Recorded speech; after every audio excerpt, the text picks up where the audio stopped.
gloria a Él porque es por Él que estamos acá, no por la convocatoria de un hombre, no por la convocatoria de una religión, sino porque nuestro espíritu necesita alimentarse de Él, de sus palabras. Seguimos estudiando el Evangelio de Mateo y bueno, yo quiero hacer una introducción. Acompáñenme a Apocalipsis 3:20. Y si no lo tiene, pues yo se lo leo. Dice la palabra: he aquí, yo estoy a la puerta y llamo. Si alguno oye mi voz y abre la puerta, entraré a él y cenaré con él y él conmigo. Este versículo encierra el inicio de lo que es nuestro caminar en Cristo, ¿verdad? Y nosotros debemos entender, disculpe que yo siga presionando en este tema, ¿verdad? Que el inicio o la entrada o la puerta para llegar al Padre es el Señor Jesús. Y de ahí para adelante nosotros debemos de perfeccionarnos. Yo tengo una forma en la palabra hay varias formas de decir eso, ¿verdad? Pablo decía: trabajad con temor y con temblor en vuestra salvación. Es una forma de decirlo, ¿verdad? Otra forma de decirlo, ¿cuál podría ser? Lo que está en Hebreos, que habla sobre que debemos de dejar los rudimentos de la fe de Cristo, de la doctrina de Cristo y avanzar al perfeccionamiento. El jueves estábamos hablando precisamente un poco de ese tema, ¿verdad? Y yo hacía un ejemplo. Si nosotros, digamos, en lo secular entendemos, ¿verdad? Que si yo necesito, digamos, tener más ingresos, mejorar mi nivel de vida, ¿qué debo de hacer? Debo de invertir en prepararme, en cultivarme, en desarrollarme, ¿verdad? Probablemente tengo que estudiar una carrera, tengo que estudiar un oficio, algo que yo pueda desempeñar y a través de eso conseguir dinero, ¿verdad? Pues lógicamente, si yo no hago una inversión en esa área, entonces estoy supeditado a lo que me quieran pagar, pero como es una tarea muy sencilla que todos pueden hacer, difícilmente me van a pagar lo suficiente, ¿verdad? Entonces, entendemos, ¿no? Yo lo que no logro, digamos, captar en nosotros, ¿verdad? Y esto se los digo con amor, pues no es que esté tratando de lastimar a nadie. Pero si nosotros entendemos en lo secular que debemos de hacer una inversión, y eso implica dinero, probablemente implica tiempo, implica esfuerzo, implica desvelo y muchas cosas, ¿verdad? Todos los que hemos pasado por la universidad o tratando de sacar un título de esa naturaleza, sabemos la implicación que tiene ese esfuerzo, ¿verdad? Para que al final, digamos, nosotros podamos optar a un cargo donde podamos tener un mejor rédito, digamos, de ese esfuerzo. Y si nosotros trasladamos eso al mundo espiritual, nos damos cuenta que eso en realidad no cambia. O sea, no pensemos y no pretendamos que porque estamos bajo la gracia, todo es así. O sea, yo no tengo que esforzarme. Hay otra forma de decir lo que yo les decía al principio. Y yo creo que está, si no estoy mal, está en Corintios. Y dice que mientras el heredero sea un niño, en nada difiere del esclavo. Es otra forma de decirlo, ¿verdad? ¿Qué quiere decir eso? Que mientras nosotros no maduremos y no nos desarrollemos, probablemente necesitamos que alguien nos esté diciendo: mira, tenés que leer la Biblia, mira, tenés que ir a la iglesia, mira, tenés que congregarte, mira, tenés que hacer A, B, C, D, E, porque no tenemos, digamos, un desarrollo espiritual necesario para hacer las cosas que debemos de hacer por propia cuenta, ¿verdad? Cuando nosotros llegamos a ese nivel de perfeccionamiento, que es un proceso que todos debemos de pasar, ¿verdad? Y yo en lo personal creo que ninguno de los que estamos vivos hemos llegado a ese punto de decir: ya somos perfectos, ¿verdad? Nadie, porque todos estamos ahí, todos estamos trabajando o deberíamos de estar trabajando en las cosas que nos hacen estorbo en nuestra vida espiritual, ¿verdad? Y que pueden ser muchas cosas, ¿verdad? Incluyendo las riquezas, incluyendo el ego. O sea, las áreas que habíamos visto que fue probado el Señor Jesús, ¿verdad?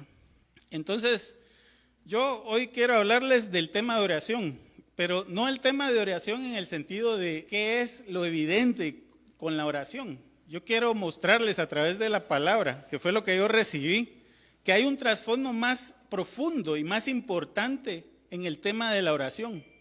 Y es algo que nosotros debemos de trabajar. Por eso, digamos, el título de la palabra que hoy les quiero compartir se llama así, el vínculo perfecto con el Padre. Porque esta oración, la oración, es un vínculo con Él. Es un vínculo que nos permite acercarnos a Él para ser perfeccionados. Entonces, vamos a orar para iniciar. Padre, te damos gracias por el tiempo que nos permites estar reunidos, Señor. Gracias, Señor, por poner tus palabras en nosotros, Señor. Por darnos tus palabras, Señor. Te pedimos en el nombre de Jesús, Señor, que esas palabras sean recibidas de la forma como se merecen en nuestra vida, Señor. Para que podamos hacerlas vida, ponerlas por obra, Señor. Para que podamos ser agradables a ti, Señor. Damos gracias por los hermanos que están acá presentes, Señor. Por las congregaciones del mundo entero, Señor. Te damos gracias por el cuerpo de Cristo. Te pedimos tu bendición para cada uno de nosotros que somos miembros del cuerpo de Cristo, Señor, y que está extendido por el mundo entero. Gracias por tu bondad en el nombre de Jesús, amén. Entonces, ya entrando en materia, las citas bíblicas que vamos a utilizar está en Mateo 6, del versículo 5 al 15, que es el que habla el tema de oración. También nos vamos a pasar a un versículo que está en el capítulo 7, versículo 12, y vamos a estar revisando en el capítulo 12 del versículo 43 al 45. Vamos también a leer Lucas 11, del versículo 9 al 13, Juan capítulo 17, del 20 al 23. Entonces, mire, el primer tema que yo les quiero decir es, ¿hasta qué punto la oración o el vínculo nos puede perfeccionar? La palabra es categórica cuando dice, bueno, yo le puse ese título, ¿verdad? Hasta que seamos uno. Oiga eso que está en Juan capítulo 17, del versículo 20 al 21. Por cierto, el Señor Jesús en este punto está orando por los apóstoles, ¿verdad? Este es el Señor Jesús, dice, mas no ruego solamente por estos, refiriéndose a los apóstoles, ¿verdad? Sino también por los que han de creer en mí por la palabra de ellos. Y ahí se estaba refiriendo a todos nosotros, ¿verdad?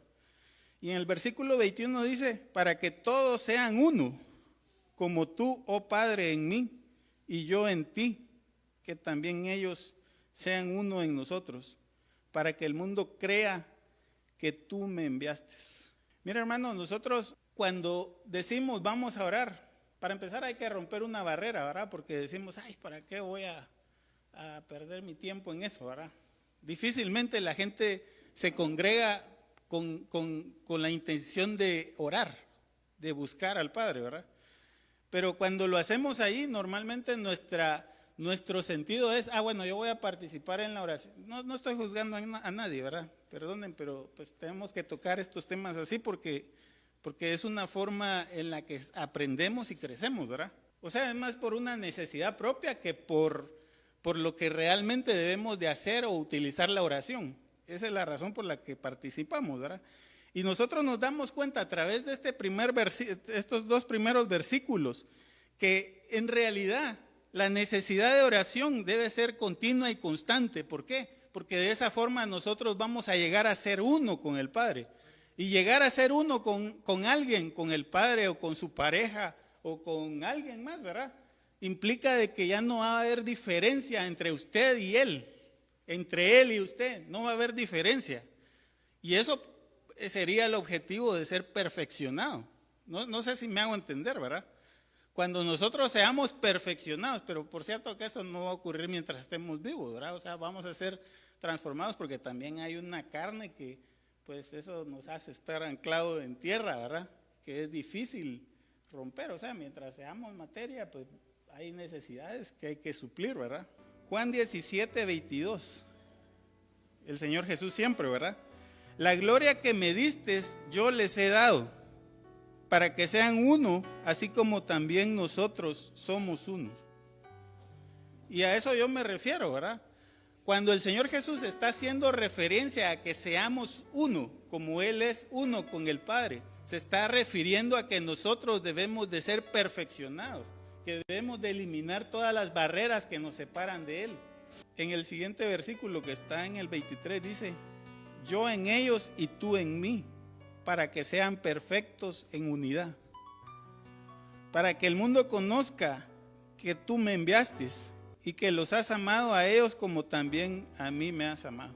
En este pasaje nosotros podemos entender que hay un sentido, o sea, no solo es la necesidad de pertenecer, digamos, a una denominación religiosa o juntarnos en un lugar. O sea, sí hay un propósito de que estemos reunidos acá, de que estemos buscando al Padre, ¿verdad? Y que la invitación inicial del Señor Jesús de que Él cenará con nosotros y nosotros con Él es el inicio de una relación permanente que nos va a llevar por un camino de perfeccionamiento hasta que nosotros lleguemos a, de acuerdo con Romanos, a la medida de la estatura del varón perfecto, creo que dice. Lo estoy parafraseando, ahora no. Entonces vamos a continuar en la siguiente parte.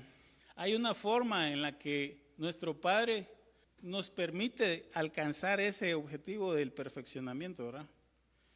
Y de hecho, digamos, esto que nosotros vamos a ver aquí, que bueno, le pusimos como título la buena dádiva del Padre, es algo que nosotros recibimos cuando lo pedimos, cuando nosotros estamos centrados y ubicados en cuál es la voluntad de Dios para cada uno de nosotros.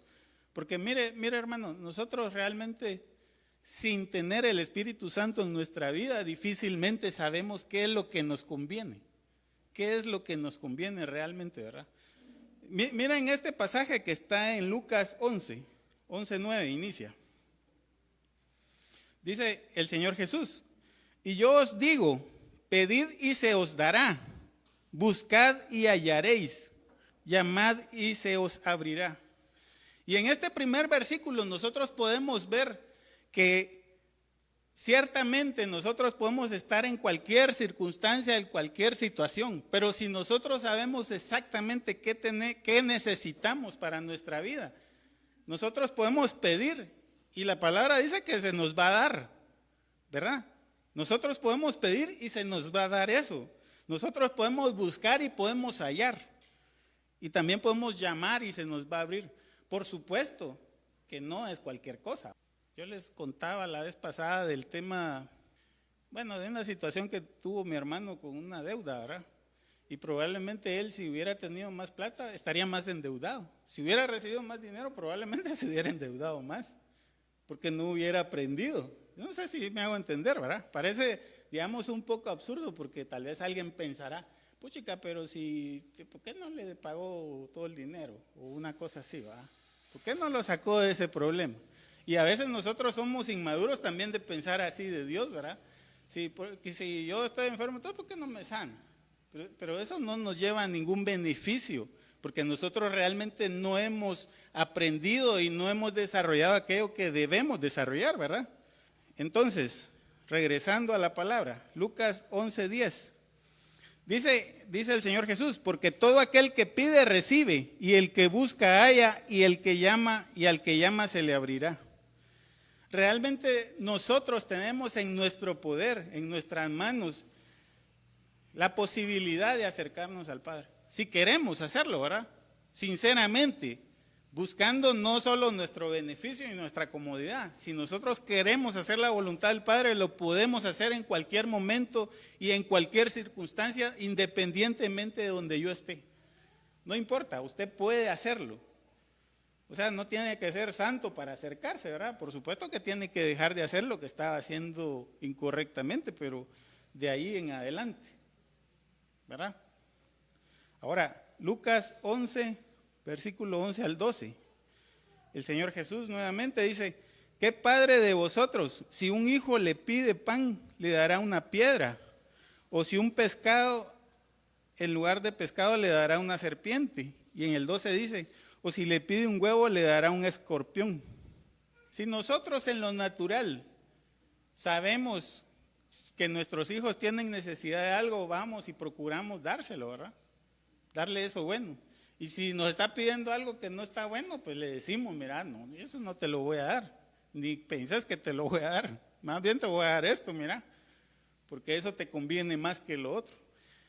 ¿Por qué razón nosotros pensamos que nuestro Padre va a ser diferente? Pues si Él es bueno, ¿verdad? Él nos va a dar siempre lo mejor. Y mire que es lo más importante, de acuerdo con la palabra, que es el regalo o la dádiva buena, la buena dádiva. Por eso es que le pusimos a esta parte la buena dádiva del Padre. Lucas 11:12 dice el Señor Jesús nuevamente: pues si vosotros siendo malos sabéis dar buenas dádivas a vuestros hijos, ¿cuánto más vuestro Padre Celestial dará el Espíritu Santo a los que se lo pidan? Mire, hermano, ¿cuántas veces en la oración hemos oído a alguien pidiendo el Espíritu Santo? No estoy juzgando, ¿verdad? Pero difícilmente lo hacemos. Difícilmente hacemos eso, de buscar la buena dádiva del Padre. Y de acuerdo con la palabra, la dádiva perfecta, el mejor don que podemos recibir del Padre es precisamente el Espíritu Santo. Porque a través del Espíritu Santo nosotros podemos tener la garantía de que vamos a alcanzar ese perfeccionamiento, ¿verdad? Por supuesto que el Padre usa circunstancias ajenas, digamos, para atraernos, pero es importante tener esta claridad, ¿verdad? Es como lo que yo le digo a José, o sea, vos vas al colegio a estudiar y a aprender, ¿verdad? O sea, que tengas amigos, que jugues, eso es algo adicional, pero tu función ahí, tu tiempo ahí, tu esfuerzo ahí debe ser aprender. Eso, no perder el tiempo, ¿verdad? Y nosotros estamos acá invirtiendo un tiempo, ¿verdad? Que podríamos estarlo usando en dormir o en pasear o yo qué sé. Precisamente buscando al Padre, ¿verdad? Y es necesario que nos centremos y nos concentremos en esto, porque es a través del Espíritu Santo que nosotros vamos a lograr cumplir con todo ese proceso, que por cierto no es fácil, ¿verdad? Cada uno puede dar testimonio de que no son situaciones fáciles y muchas veces nos equivocamos, ¿verdad? Muchas veces tropezamos, muchas veces caemos, pero el Padre nos levanta, ¿verdad? Y nos anima a continuar. Pero a veces también es por falta de entendimiento, porque no tomamos en cuenta al Espíritu Santo cuando nos dice, mira, no, por ahí no, por ahí no. Y nosotros vamos ahí de necios, ¿verdad? Bueno, perdón por la palabra necio. Bueno, vamos ahí. Entonces, es necesario que nosotros pidamos el Espíritu Santo. ¿Con qué sentido? Con el sentido de tener comunión con el Padre, porque esa comunión es la que nos garantiza éxito en nuestra vida cristiana, ¿verdad? Y el desarrollo que necesitamos tener. Vamos a avanzar y ahorita vamos a entrar ya en Mateo capítulo 6. Fíjense que en esta siguiente parte que nosotros vamos a ver, aquí está la oración modelo que nos dejó el Señor Jesús, ¿verdad? La oración modelo, por cierto, es una oración que nosotros utilizamos para orar, ¿verdad? Pero yo quiero hacerles notar que es importante no solamente que repitamos cada cosa que está ahí, sino que realmente el esfuerzo nuestro debería ser entender a qué se refiere cada cosa, cómo se aplica cada una de esos pasajes en mi vida. Yo les quiero mostrar, digamos, algo que yo recibí. Mateo 6:9. El Señor Jesús dice, vosotros pues oraréis así. Y la primera parte dice, Padre nuestro que estás en los cielos, santificado sea tu nombre. Y ese primer versículo nos hace ver que es necesario que cada uno de nosotros reconozca, punto número 1, que el Padre mora en los cielos, mora en las alturas, está sobre cualquier circunstancia y situación humana que pueda estar ocurriendo hoy por hoy en la vida personal o en la vida de un país o en el mundo entero. El Padre mora en las alturas. Y la otra característica, ¿sabe cuál es? Que es santo. Es santo. Es santo. Y por lo tanto nosotros, si somos hijos de Él, y si nosotros decimos que somos hijos de Él, también debemos de buscar esa santidad, ¿verdad? Y tomarlo como que es algo muy santo, muy importante, muy valioso. Miremos el siguiente pasaje, está en Mateo 6:10. El Señor Jesús dice: venga tu reino, hágase tu voluntad, como en el cielo, así también en la tierra. Y en este pasaje nosotros podemos darnos cuenta, ¿verdad?, que es necesario que nosotros busquemos, aceptemos y hagamos la voluntad del Padre, ¿verdad? Es necesario, porque muchas veces nosotros decimos, bueno, sí, hay que hacer la voluntad del Padre, pero cuando nos damos cuenta de que la voluntad del Padre es que yo por ejemplo, ya no mienta, entonces ahí se complica la cosa, ¿va? Cuando la voluntad del Padre es que yo sea diligente en mi trabajo, por ejemplo, ¿verdad? Es que este jefe que me puso no es tan bueno, no se lo merece, ¿verdad? Entonces, no va por ahí la cosa, ¿verdad? Mire, es necesario que nosotros busquemos, aceptemos y hagamos la voluntad del Padre, porque esa voluntad que está en ese pasaje, ¿verdad?, cuando dice venga tu reino, hágase tu voluntad como en el cielo, así también en la tierra, ¿verdad? Es necesario que nosotros nos demos cuenta de que esa voluntad, que reconozcamos que la voluntad que tiene el Padre para con nosotros es buena. Probablemente no va a ser fácil, pero esa voluntad, cuando yo la ejecute, cuando yo la ponga en práctica en mi vida, va a dar un buen fruto, algo dulce, un resultado final que es positivo. Vamos a avanzar. Mateo 6:11 dice: el pan nuestro de cada día, dánoslo hoy. Y en este pasaje o en este versículo, nosotros nos damos cuenta que lo más importante y algo que a nosotros se nos olvida en muchas ocasiones es agradecer. Fíjense, algo tan sencillo como agradecer, ¿verdad? Agradecer, ¿por qué? Porque el Padre conoce nuestras necesidades. Aquí lo dice en la palabra un poquito más adelante, ¿verdad?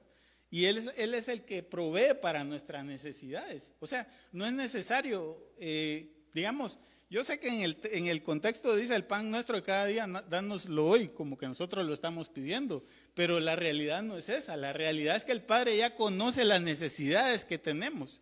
Y por cierto que el pan se refiere a cualquier necesidad fisiológica, ¿verdad? Material, digámoslo así, ¿verdad? Todas esas necesidades son suplidas por el Padre, de acuerdo con su voluntad, ¿verdad? Porque yo también puedo pensar, es que yo necesito $1,000,000. No me lo van a dar, ¿verdad? O sea, no es algo que está en la voluntad del Padre. Lo primero que me va a decir es, ¿para qué la necesitas? ¿Va? ¿Qué vas a hacer? ¿Qué vas a hacer con eso? Si lo tuvieras ya, ¿qué harías? Probablemente nada, lo gastaría en mis placeres y más bien en lugar de algo beneficioso me va a servir para perderme, entonces negativo. No es por ahí, ¿verdad? No ese es el camino. Ahora avancemos al siguiente pasaje. Mateo 6:12. El Señor Jesús dice: y perdónanos nuestras deudas, como también nosotros perdonamos a nuestros deudores. Mire, y este pasaje tal vez es el más duro. De hecho, yo les quiero contar de que más o menos como en el 2000 fue que yo caí en cuenta de esto, ¿saben? Más o menos como ahí, imagínense. Bueno, no fue en el 2000, fue como en 2002, 2004. Y caramba, qué complicado, ¿verdad? Imagínense tanto tiempo que nosotros venimos recitando, porque realmente eso es lo que hacemos, ¿verdad? Repetir sin entender. Y ahí lo que estamos haciendo nosotros mismos es poniéndonos la soga en el cuello. Porque ahí lo que dice es: y perdona nuestras deudas, así como nosotros perdonamos a los que nos ofenden. Mira, hermano, nadie es perfecto. Todos fallamos, de alguna forma, ¿verdad? Fallamos en palabras, fallamos en actitudes, fallamos en X o en Y, Z cosa. Si nosotros fallamos y estamos conscientes de que fallamos, va, a menos de que ustedes digan, no, yo soy perfecto, va, pero ese es otro problema. Pero si usted es consciente de que falla, entonces también debe aceptar que la otra persona también va a fallar, ¿verdad? Y puede ser que falle más o falle menos, pero al final de cuentas va a fallar. Por lo tanto, si usted requiere perdón, debe estar dispuesto a dar perdón. Esa es la reciprocidad que debe existir entre nosotros. Y ese es el corazón que busca el Padre en nosotros. Porque entonces Él nos va a perdonar en la medida que nosotros somos capaces de perdonar. Y probablemente esto resulta en un desafío muy grande para algunos, ¿verdad? Pero recuérdese, venga tu reino, ¿verdad? Hágase tu voluntad, en el cielo como en la tierra. Nosotros debemos de aceptar esa voluntad del Padre. Porque esa es la voluntad del Padre, ¿verdad? Que nosotros perdonemos. Y en el último pasaje, en el último versículo que está en Mateo 6:13 dice, y no nos metas en tentación, mas líbranos del mal. Porque tuyo es el reino y el poder, la gloria por todos los siglos. Amén. Ahora, yo le quiero hacer algunas observaciones de esta primera parte. En la primera parte dice, y no nos metas en tentación. Muchas veces nosotros pensamos, ¿verdad? Bueno, y de hecho, déjenme decir, no estoy corrigiendo nada, pero sí hay un error ahí en la traducción.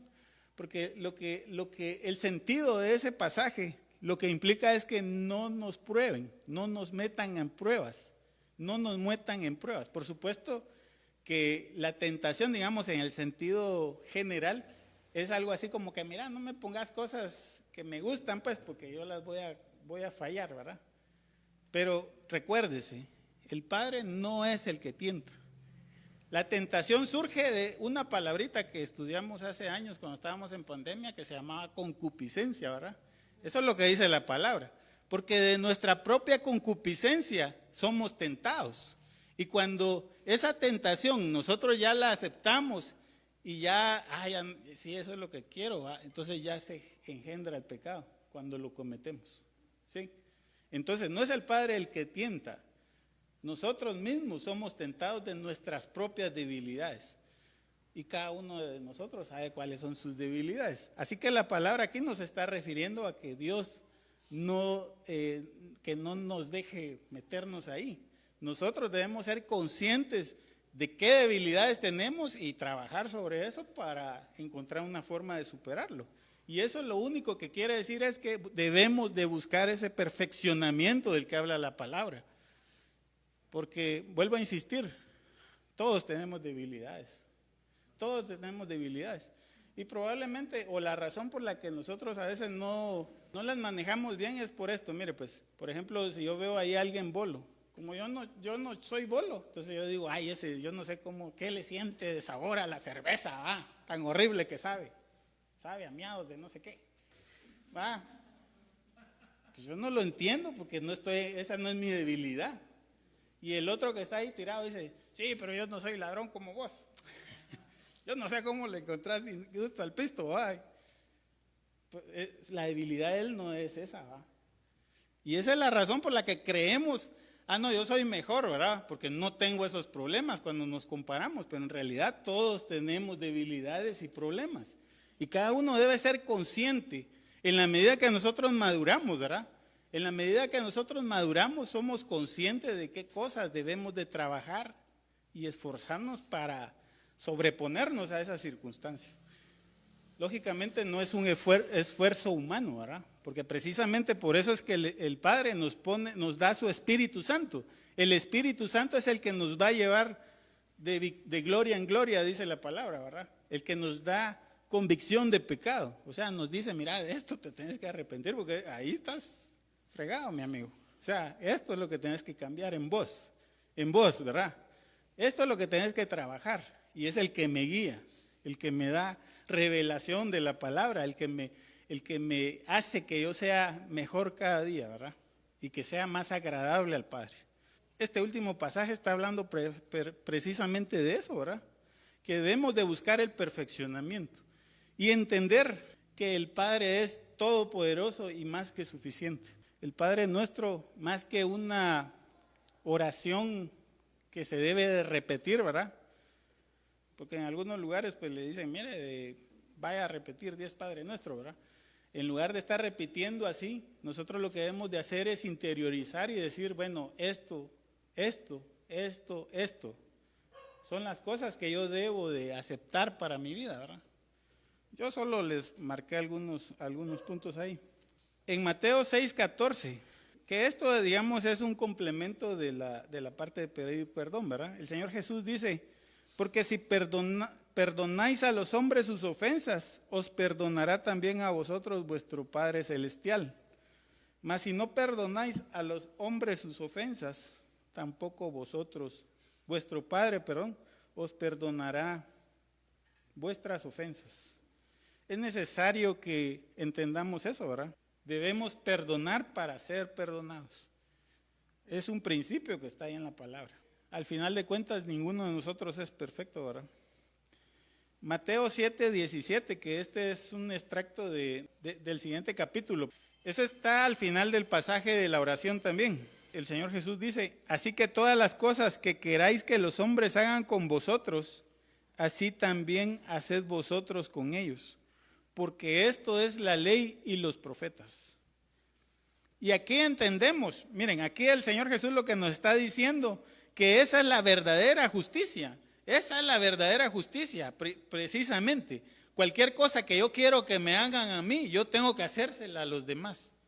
Digamos, en términos normales, ¿qué es lo que yo quiero? Yo quiero, por ejemplo, que no me engañen, que no me mientan, que no me roben, que no me hagan cosas indebidas o que no me dejen en la calle, etcétera. Pues yo tengo que actuar consecuentemente con los demás de esa forma, ¿verdad?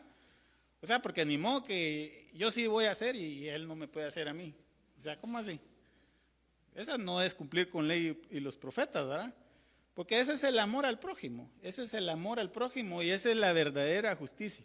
Y todo lo que hemos estado estudiando de Mateo, precisamente es eso, es precisamente esa parte. Así que avanzamos a una siguiente parte que recibí que me pareció a mí muy importante de compartírselas. Eso está en Mateo 12:43. Miren, esta parte yo quiero decírsela de esta forma. Cuando nosotros dejamos de orar, implica que nosotros dejamos de tener comunión con el Padre, ¿verdad? Y de acuerdo con muchos pasajes de la palabra, dice que nosotros somos morada. ¿Morada de qué? Del Espíritu Santo, ¿verdad? Y a través del Espíritu Santo es que la presencia del Padre está en nuestra vida. Entonces, cuando nosotros decimos que la morada vacía se contamina, oiga lo que dice este pasaje, Mateo 12:43. Dice, cuando el espíritu inmundo sale del hombre, anda por lugares secos buscando reposo y no lo halla. La presencia del Padre que se manifiesta en la vida de cada uno de nosotros a través del Espíritu Santo.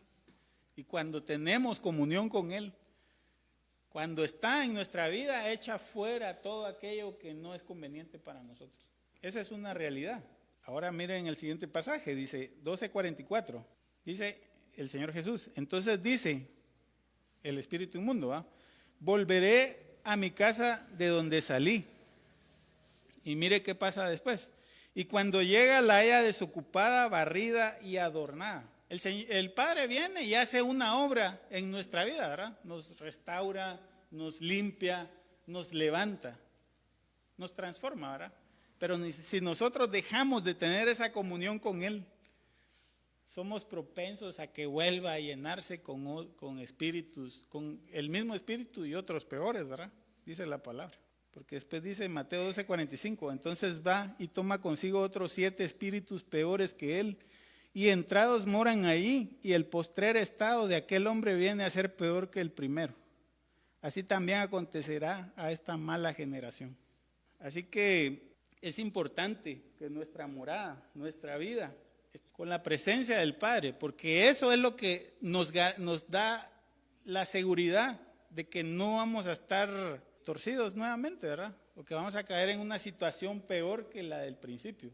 La oración es parte de esto, porque como yo les comentaba, la oración no es simplemente una repetición de cosas, ¿verdad? O no es un método porque no es un tema religioso, es más bien comunión con el Padre, es más bien comunión con Él, es más bien acercarse a Él, como con cualquier persona, ¿verdad? Vamos a seguir. Mateo 6:5. Aquí sigue el Señor Jesús hablando. Dice, y cuando oréis, no seas como los hipócritas, porque ellos aman el orar en pie en las sinagogas y en las esquinas de las calles para ser vistos de los hombres. De cierto os digo que ya tienen su recompensa. Y aquí yo lo que les puedo decir es que, mire, la oración no es algo para que nosotros nos presentemos perfectos y justos delante de los demás, ¿verdad? Como que yo tuviera una calidad moral superior al resto. Porque no es ese el sentido de la oración, ¿verdad? Más bien, oiga en Mateo 6:6, dice, mas tú, cuando ores, entra en tu aposento y cerrada la puerta, ora a tu Padre que está en secreto, y el Padre que ve en lo secreto te recompensará en lo público. ¿Sabe por qué? Porque la oración, el sentido de la oración es que nosotros tengamos esa intimidad y esa comunión con el Padre. ¿Para qué? Para que podamos ser perfeccionados por Él. Mateo 6:7. El Señor Jesús dice, y orando no uséis vanas repeticiones, como los gentiles que piensan que por su palabrería serán oídos. Voy a leer el 6:8, dice, no os hagáis pues semejantes a ellos, porque vuestro Padre sabe de qué cosas tenéis necesidad antes que vosotros lo pidáis. Y aquí era lo que yo les decía anteriormente, ¿verdad? Miren, nuestro Padre no es inconsciente de qué cosas necesitamos, ni está sordo, ¿verdad? No está sordo para que le estemos diciendo, mira, recordate que te pedí el carro, mira, recordate que te pedí el carro, mira, recordate que... No es ese el sentido, ¿verdad? El sentido es que nosotros busquemos lo que es perfecto, que busquemos esa voluntad de Él, ¿verdad? ¿Para qué? Para que podamos ser perfeccionados. ¿Y cuál es la voluntad de Él? Que nosotros nos perfeccionemos, que dejemos de ser como somos, que dejemos de ser niños espirituales y crezcamos en el conocimiento de Él, para que seamos perfectos como Él es perfecto. Oramos para terminar. Padre, te damos gracias, Señor, por tu palabra. Te damos gracias, Señor, porque nos sigues hablando, Señor. Te pedimos en el nombre de Jesús que esta palabra, Señor, sea una palabra de aliento para mis hermanos, Señor. Que sea una palabra que los impulse a buscarte a ti, Señor, de una forma más consciente, más adecuada, Señor. Y que sepan que tú estás allí, que a través del Espíritu Santo, que lo pueden pedir en cualquier momento, Señor, tú vas a ofrecerles el oportuno socorro, Señor, para alcanzar aquellas cosas que tú has puesto en la vida de cada uno de ellos, Señor. Damos gracias por el cuerpo de Cristo, Señor, por los miembros que están hoy por hoy reunidos, Señor. Los bendecimos en tu nombre, Señor. Gracias por todo en el nombre de Jesús. Amén.